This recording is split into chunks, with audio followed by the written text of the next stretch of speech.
Hello सबको नमस्कार, Ram Ram, good morning. और मुझे हो रही है ड्यूटी के लिए देरी, इसलिए मैंने थोड़ा सा फ़ोन दिव्यांशी को पकड़ा दिया है। और अब आज मैं मेरी जॉब के बारे में भी आपको बताऊंगी। तो आप सबका वेलकम है आपके अपने चैनल पर। और चलिए तो आज की जर्नी शुरू करते हैं और आज के व्लॉग की शुरुआत करते हैं। काफ़ी सारी चीज़ें बताऊँगी। तो ये है तेजस।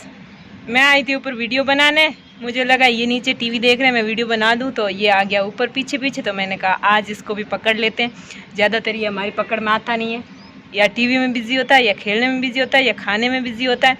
अब इसके बाल बढ़ गए हैं तो ये भी काटने हैं। तो आपके कल के वीडियो के काफ़ी सारे सवालों के जवाब देना चाहूँगी, क्योंकि अब आपको कुछ कन्फ्यूज़न भी था और कुछ को डाउट भी हैं। और इसके अलावा जो है एक सवाल ऐसा है जो आप काफ़ी दिनों से पूछ रहे हैं, लेकिन फिर भी मैं बता नहीं रही हूँ, तो आज उसका भी जवाब दूंगी। और क्यों नहीं बताया इतने दिन वो भी बताऊंगी। इसमें एक सवाल ये है कि दी आप बता रहे हैं कि ननंद वाली वीडियो में आपने बताया है कि आपकी सबसे अच्छी फ्रेंड थी, और फिर भी स्कूल की सारी बातें घर जाकर बताना, ऐसा क्यों होता था? और किसी ने ये भी कहा है कि पहले तो आपने कहा था कि वो मेरी बेस्ट फ्रेंड है, और अब आप कह रही हो कि उसकी वजह से लड़ाइयाँ हो जाती थी। तो अब वो बच्चे तो कोई मेरे से लड़ाई करती नहीं थी, और जो बच्चे होती हैं, भले बेटा हो बेटी हो, ज़्यादातर बेटियां जो हैं अपनी हर बात माँ से जाके शेयर करती हैं। अब उसने माँ ने कह भी रखा होगा कि भाई आके बता देना, तो उसमें फिर उस बात को, और वैसे भी हमारी उस टाइम की लाइफ में, मेरी लाइफ में इतने ज़्यादा जो है उथल पुथल चल रहे थे, तो वो छोटी छोटी बात थी, उसको जो है ऐसे लेने का कोई मतलब नहीं है कि वो लड़की अच्छी नहीं है या मेरी फ्रेंड नहीं थी। अब बता देती थी, बता देती, उसका फिर क्या कर सकते हैं। और बता दिया तो इतना भी कोई बड़ा इशू नहीं है। तो मैंने ये नहीं कहा है भाई उस वीडियो में ननद अच्छी थी, इस वीडियो में ननद बुरी हो गई, ऐसा मैंने बिल्कुल ना बोला, ना मेरे किसी लिहाज से ऐसा लगा है। मतलब उस वजह से हम दोनों साथ वजह से मतलब काफ़ी प्रॉब्लम्स होती थी, ये बात बताई थी मैंने। तो आप समझने की कोशिश की। फिर है कि आपकी शादी कितनी उम्र में हुई थी जो आपने 12वीं ससुराल से की थी? तो मेरी शादी वैसे तो छोटी उम्र में नहीं हुई थी, ठीक ही थी, 21 साल की उम्र थी। 12वीं यहाँ से क्यों हुई, इसका कारण ये है कि मैंने स्कूल में एडमिशन ही लेट लिया था। पीर वालों ने कहा शादी जो है 1 साल बाद कर लेना, हम 12वीं करा देते हैं, फिर आगे की पढ़ाई भले आप करा देना। लेकिन इन्होंने जिद की, नहीं हम पढ़ाई करा देंगे, हमारी फैमिली पढ़ी लिखी है, और इतने भी हम बुद्धू नहीं है जो कि आपकी बेटी को नहीं पढ़ाएंगे, हमें तो एक जॉब वाली बहू से क्या प्रॉब्लम हो सकती है। ये सारी मोटी मोटी बातें हुई थी वहाँ पर। लेकिन यहाँ घर में आपको पता है औरतों की चलती है, औरतों का सबसे ज़्यादा प्यारा काम होता है, वो अपनी जगह सही होती हैं, उनको काम अच्छा लगता था और मुझे पढ़ाई अच्छी लगती थी, इस वजह से भी टकराव थोड़े ज़्यादा हो गए थे। चलिए वो बातें छोड़िए, अगला जो क्वेश्चन है वो आपको बता दें कि आपने इतना स्ट्रगल किया और आज तो आप सक्सेस हो और इंडिपेंडेंट हो, तो फिर अब किस बात की प्रॉब्लम, अब तो आप खुश होंगे। वैसे मैंने व्लॉग इस टॉपिक के लिए शुरू नहीं किया था, ऐसे ही कर दिया कि भाई मुझे करना चाहिए। लेकिन फिर ये पता नहीं टॉपिक कैसे आते गए और फिर सवालों के जवाब देते देते, बाकी मैंने पहले बनाए थे, गांव के वीडियो भी बनाए थे बहुत सारे। लेकिन प्रॉब्लम की बात अगर करें तो प्रॉब्लम अब भी कोई ख़त्म नहीं हुई है। अगर ख़त्म होती तो मैं इस बात को कभी नहीं छेड़ती। मेरा ये है कि मेरी प्रॉब्लम ख़त्म हो जाती है तो उसके महीना भर या 15 दिन बाद ही उसको मैं अच्छी तरह से भुला देती हूँ। और ऐसा कुछ नहीं है कि मैं सालों भर याद रखूं, और लेकिन हाँ याद आ जाती है जब अगर वापस वही घटनाएं और सब अपने साथ वैसे ही चल रहा होता है, तो हर घटना पे पीछे की घटना याद आ जाती है। तो इस तरह जो है, ऐसा मत सोचिए कि सब कुछ जॉब भी मिल गई उसके बाद भी जो है अब किस बात की टेंशन है। तो अब कुछ भी ख़त्म नहीं हुआ है, बच्चे हैं 2 अच्छे प्यारे से, इसके अलावा जॉब है, और कौन नहीं चाहेगा कि इसको जो है जॉब को, अपने घर को, बच्चों को और इस लाइफ को एंजॉय करें, ऐसा सब चाहता है। लेकिन अगर फिर करने ही नहीं दिया जाता है तो उसमें फिर मजबूरी में क्या किया जा सकता है, फिर तो कभी तो आह निकल ही जाती है। अब नेक्स्ट सवाल बताती हूँ आपको, आप अपने मायके नहीं जाते हो क्या? कभी उनसे भी मिला हो? मायके बिल्कुल जाते हैं, लेकिन क्या है कि जो ये लॉकडाउन लग गया तो इस वजह से हम खुद ही नहीं गए थे। कारण ये था कि क्या पता कि वहाँ पर थोड़े बहुत भी कुछ कोरोना फैल कर जाए, तो गांव में बैठे हैं और गांव में कोई आता जाता बहुत कम है, तो उनके लिए कोई खतरा नहीं है कोरोना का। लेकिन अगर हम जाएं और हमारे साथ कोई लक्षण चले जाए और वहाँ किसी की लाइफ जो है खतरे में पड़ जाए तो क्या पता। तो इसलिए हम पूरे मतलब लॉकडाउन में यहाँ 1.5-2 महीना यहीं पड़े रहे, कहीं पर भी नहीं नहीं गए। और फिर ससुराल गए, वो भी थोड़ा मजबूरी में गए थे, बाकी वहाँ पर भी नहीं जाते तो कहीं नहीं गए थे। अब जो है वापस हमारे भी जो है जाना पड़ता है ड्यूटी पे। तो थोड़े दिनों बाद भाई की शादी है, कुछ महीने बाद, तब जाऊंगी तो सबको अच्छे से आपको मिलाऊंगी और आपको यकीन मानिएगा कि बहुत ज़्यादा अच्छा लगेगा आपको वहाँ से मिलकर और वहाँ का सब कुछ देख के। मैं भरोसा दिलाती हूँ आपको।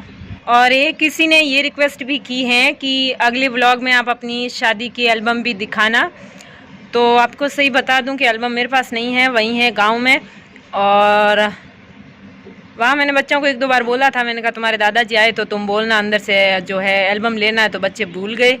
और वैसे भी माहौल वैसा था, उनके भाई गुजरे हुए थे तो फिर वो नहीं पाया। तो कभी लाऊंगी तब ज़रूर आपके साथ शेयर करूँगी। अभी तो मेरे पास नहीं है। सीडी भी थी शायद, इतना हमारे ओपन में तो शादी नहीं हुई थी, यूँ घूंघट में सारा ऐसे ही था, लेकिन फिर भी मैं कोशिश करूँगी, जब भी मिलेगी दिखाऊँगी। अब तो नहीं दिखा सकती।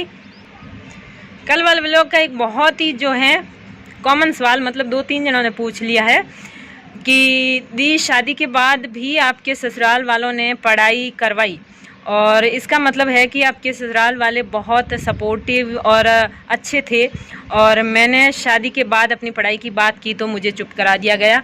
इसका मतलब और कुछ नहीं, ये भी कहा है कि अगर आपको ससुराल आने के बाद भी आपकी पढ़ाई कराई है, इसका मतलब वो अच्छे लोग ही थे। आप जो हैं बात को बड़ा चढ़ा कर कह रहे हैं।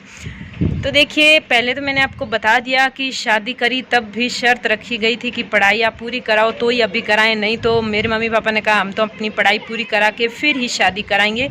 इन्होंने कहा कि बस शादी कर दो, हम जो हैं हम आपकी बच्ची बेटी की यहाँ से ज़्यादा अच्छी पढ़ाई करवाएंगे। हम खुद जो है शहर में रह रहे हैं, बाड़मेर में रह रहे हैं, हमारा क्वार्टर है वहाँ BSNL में, तो मतलब शहर में ज़्यादा अच्छे से हो पाएगी। ये सारी बातें कह कर के मतलब ऐसे जो हैं बातों में, और नए जब सगे सगी होते हैं ना तो वो ये हर एक दूसरे की हर बात मानते हैं, और ऐसा करके शादी कर ली। और उसके बाद जब ससुराल गए तो कहा अब 1 साल है और भाई तुम ये कर लो, फिर अगले साल भले बाड़मेर जाना।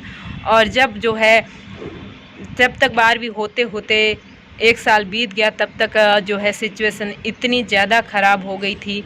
और मैं सुनती थी मतलब जो पास के लोग, मतलब मेरी जो ननद थी वो भी आसपास की 2-4 मेरे साथ पढ़ती थी, तो वो भी कहती थी कि ये कहते हैं कि अगर 12वीं फेल हो गई तो फिर आगे जो है पढ़ाने की ज़रूरत ही नहीं पड़ेगी। मतलब हो सकता है घर के बाकी वालों का ऐसा इंटेंशन नहीं हो कि फ़ेल हो, लेकिन मम्मी जी जो सासू जी, उनको जो है काम का ज़्यादा था, उनको पढ़ाई का इतना ना तो नॉलेज था ना वो जानती थी, तो हो सकता है कि उनको काम के लालच में आकर उनको पढ़ाना नहीं था, ये पक्का था। फिर जब 12वीं जैसे तैसे पास कर ली और फिर हमने ज़िद पकड़ी तो लड़ाइयाँ तो फिर इतनी हो गई कि क्या बताएं। फिर एक सवाल था कि क्या आपके हस्बैंड ने आप पढ़ाई में हेल्प नहीं की थी, तो मैं आपको ईमानदारी से बता रही हूँ, ऑनेस्टली कह रही हूँ कि हाँ 1-1.5 साल तक हेल्प ज़रूर की थी। 1 साल तो वहीं बायतू में थे तो वो ठीक है, मतलब हेल्प ही मानो, कुछ कहा नहीं। और उसके बाद जब बाड़मेर आई तो उसमें हेल्प ज़रूर हुई थी, लेकिन आप कहना क्या चाहते हैं, मतलब मैं क्या उस 1-1.5 साल की हेल्प में अपनी पूरी लाइफ जो है क्या कहूँ, मतलब आप समझ सकते हैं कि क्या कोई एक भला काम कर दे फिर उसको कोई परमिट मिल जाता है कि वो उम्र भर कुछ भी करे, हैं? ये तो नहीं होता ना। अब मैं आपको मैंने पहले ही बोला था, मैं इस एक टॉपिक पे कुछ बोलना नहीं चाहूँगी, इसलिए मैं सफाई में कुछ नहीं कह रही हूँ, लेकिन ये कह रही हूँ हाँ 1-1.5 साल तक सपोर्ट ज़रूर किया। इसके बाद जो सबसे ज़्यादा पूछा गया था सवाल, जिसका मैंने आपको बहुत ज़्यादा वेट करवाया, वो ये था कि क्या आप जॉब करती हैं, अगर करती हैं तो क्या है। और कई सारों के तो ऐसे ही कमेंट आए हैं कि आप जिस लिहाज से बोलती हैं इस हिसाब से तो लगता है कि आप टीचर हैं। तो आपने बिल्कुल सही पहचाना, हाँ मैं हूँ टीचर, और मैं नवंबर 2012 से गवर्नमेंट टीचर हूँ।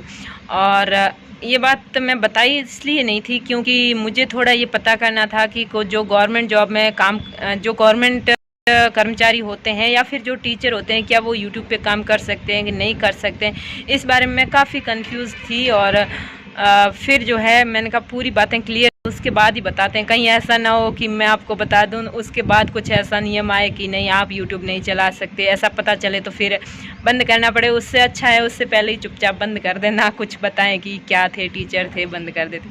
लेकिन ऐसा कुछ नहीं है। जो टाइम आपके स्कूल टाइम के बाद बचता है उसमें आप अगर कोई एक्स्ट्रा जॉब करो तो उसमें कोई प्रॉब्लम नहीं है। वो मैंने सब पता कर लिया, इसमें क्या करना पड़ता है, क्या नियम है, वो सब पता कर लिया। तो अब कोई इसमें दिक्कत नहीं है, इसलिए मैंने इतना टाइम लगा दिया था, तो उसके लिए आई एम रियली सॉरी। तो ये क्वेश्चन ये भी था, क्वेश्चन नहीं था, आरोप लगाया हुआ था कि आप अपनी अपनी बड़ाई करती जाती हैं, तारीफ़ें करती जाती हैं और दूसरों की हमेशा बुराई करती हैं। गिने चुने लोग हैं जिन्होंने मेरे साथ सही नहीं किया, उनके बारे में मैं बता रही हूँ। और वो भी अगर कुछ लिमिट में होता तो मैं कभी नहीं बताती, बस लिमिट जो है कुछ रही नहीं, अभी तक भी कुछ लिमिट है नहीं, तो वो निकल जाती है मुंह से और फिर सवाल उठते हैं, सवालों के जवाब देने पड़ते हैं। बाकी मेरे घर में फैमिली में और भी जो है मेंबर्स है, जैसे देवर है, देरानी है, ननंद एक और है, एक ननंद गुजर गई है। इसके अलावा भी जब गाँव में थे तो क्या आस पड़ोस में क्या किसी से आना जाना रिश्ता किसी से नहीं था, बाकी किसी की तो मैंने बुराई नहीं की। इसके अलावा भी जैसे मेरी डेली लाइफ के बहुत सारे लोग मिलते होंगे, यहाँ तक कि मेरी वो फ्रेंड जिसके हमारे आपस में पुलिस केस भी हो गए थे, उसकी भी मैंने बुराई नहीं की थी। अब एक आध बार अगर कुछ हो जाता है बीच में तो ऐसा नहीं है कि उसको दुश्मन मानकर मैं उम्र भर बुराई करती रहूँ, ऐसा नहीं है। लेकिन कुछ लोग ऐसे हैं जो मेरी अब तक पीछा नहीं छोड़ रहे हैं, तो उनका नाम निकल जाता है। मतलब आप सोच रहे होंगे कि किसी एक गलती को लेकर ही मैं सामने वाले को पूरा का पूरा बुरा ठहरा देती हूँ, ऐसा मैं बिल्कुल नहीं करती हूँ। एक एक दो दो चार चार गलतियाँ किए हुए लोग ऐसे बैठे हैं जिनको मैं गलत नहीं मान रही हूँ। हाँ, गलती दो चार होने से पूरे के पूरे वो गलत नहीं हो जाते, पूरे के पूरे तो गलत तब होते हैं मेरे हिसाब से, और मेरी लाइफ में तो बुरे तब होते हैं जब वो आपको 15-15 साल आपको जीने का मौका नहीं देते हैं, या फिर लाइफ की ऐसी तैसी कर रखी हो। तो फिर क्या करें आप बताओ, कभी तो अंत आए कि नहीं आएगा ये बताओ।